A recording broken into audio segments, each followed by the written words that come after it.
मैं राधेश्याम वरिष्ठ अध्यापक, संस्था प्रधान, राजकीय वरिष्ठ उपाध्याय संस्कृत विद्यालय साधन से।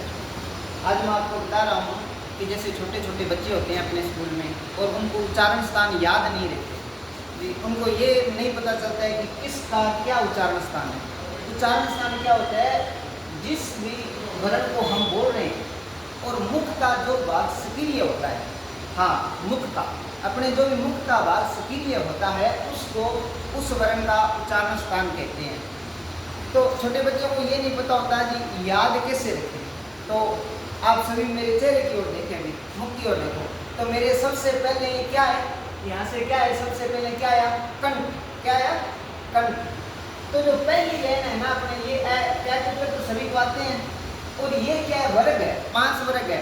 क्या वर्ग? ज वर्ग, ट वर्ग, त वर्ग और प वर्ग। हाँ जी 5 वर्ग है। और फिर वो 4 अक्षर के वो है। पहले वर्ग याद होगी ना, 25 अक्षर अगर बच्चे को याद होगी तो उसको लगेगा कि अब काफी कुछ याद हो गया, बाकी उसको आसानी से याद हो जाता है। तो सबसे पहले अपने यहाँ पर क्या है? कंठ। तो जो पहली लाइन है क्या वाली, ये सारी की सारी कंठ से उच्चारित होती है। इस लाइन का जो उच्चारण स्थान है वो कंठ है। अब बच्चे को कितना याद हो गया? कंठ, ग, ख, ग, ग, इनका उच्चारण स्थान क्या है? कंठ। फिर मेरे मुख में ऐसे मैं आपको अपना अपना मुख देखो, हाथ लगाओ। हाँ जी आप भी लगाइए जितेंद्र जी। हाँ यहाँ पर क्या है? कंठ। कंठ को अब ऐसे मुंह को बाओ। अब आगे से जो इधर इधर पीछे कौन सा भाग दिख रहा है? तालु। इधर ऊपर अपने कौन सा दिख रहा है? तालु। तो जो दूसरी लाइन का उच्चारण स्थान है वो है तालु। 2 लाइन याद होगी, 10 वर्णों के बच्चे को उच्चारण स्थान याद हो गए।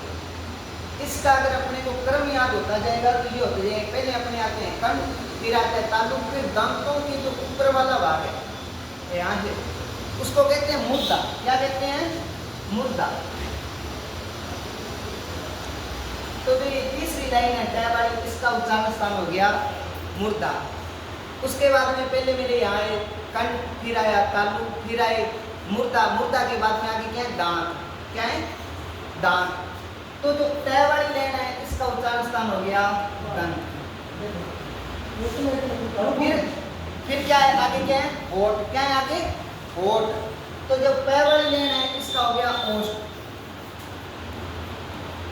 अब बच्चे को याद कराने का एक और सौखा तरीका, बच्चे को कै वाली लाइन आती है, च वाली आती है, टै वाली आती है, तै वाली आती है, पै वाली आती है। 5 वर्ग हो गए। 5 वर्ग में टोटल इसमें 25 अक्षर आ गए। अब उसको ऐसे तो याद होगा नहीं, बीच बीच में से पूछेंगे क्या का उच्चारण स्थान बता, द का बता, वो ऐसे नहीं बता पाएगा। लेकिन अगर अपने मुख का उसको क्रम याद करा दें और इसका वो क्रम जानता है तो आसानी से याद हो जाएंगे। मुख का क्या कहना है बच्चे को? पहले कि शुरुआत में अपने चेहरे में क्या आते हैं? कंठ।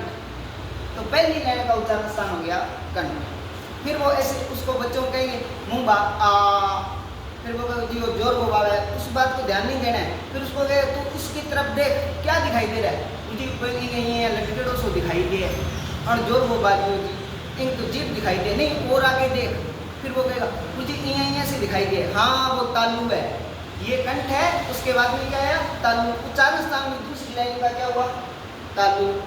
फिर ऐसे देख इसके ऊपर, ऐसे ऊपर थोड़ा और ऊपर जा, जीप को आगे लेके आ, दांतों के ऊपर आगे खड़दड़ो सो लागे, खड़दड़ा सा लग रहा है। तो उसको क्या कहेंगे? ये इसको क्या कहेंगे? मुर्दा। आगे वाली लाइन का उच्चारण स्थान क्या हो गया? मुर्दा। फिर खड़दड़े भाग के आगे क्या है जी? दांत। क्या है? उससे आगे वाली लाइन का उच्चारण स्थान क्या हो गया? दांत। फिर और आगे क्या है? यहाँ पर दांतों के बाद में क्या है? होठ। तो इसमें आ गए ओष्ठ। अब 25 याद हो गए बच्चे के 5 ही मिनट में। 25 उच्चारण स्थान कितने मिनट में याद हो गए? 5 मिनट में। फिर उसको एक तरीका और बता सकते हैं, देखो एन आर जानते हैं ना अपने? हाँ जी। तो ऐसे कह देंगे ए और आ, ए और आ। इसी लाइन में आएगी पहले में, दूसरे में आएगा ई और ई। एक बार ऊ और ऊ बोलो, देखें ऊ में तो भी ऐसे होठ ही लगे हैं अपने, होठ का सारों को पता चल रहा है, ऊ बोल दिया तो उसको ऊ को ओष्ठ वाले लिख दी।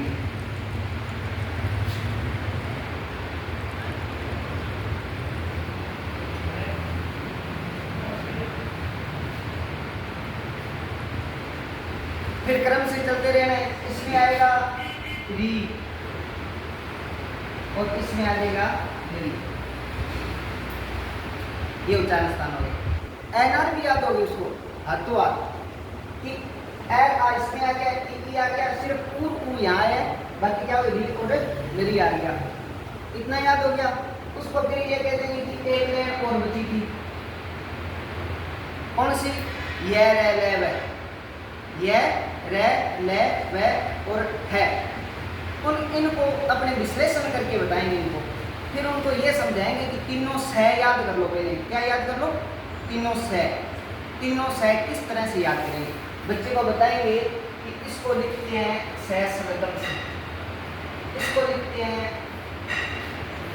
ये वर्षा वाला हो गया और ये सड़क वाला हो गया। तीनों में बच्चा बहुत कंफ्यूज रहता है। एक छोटी सी ट्रिक को बता दो, कभी नहीं भूलेगा। इससे लिखते हैं सह सड़क। क्या लिखते हैं? सह सड़क। और सड़क पर पड़ने से क्या टूटते हैं? मुझे दांत, कोई का वो होठ, दांत टूट गए।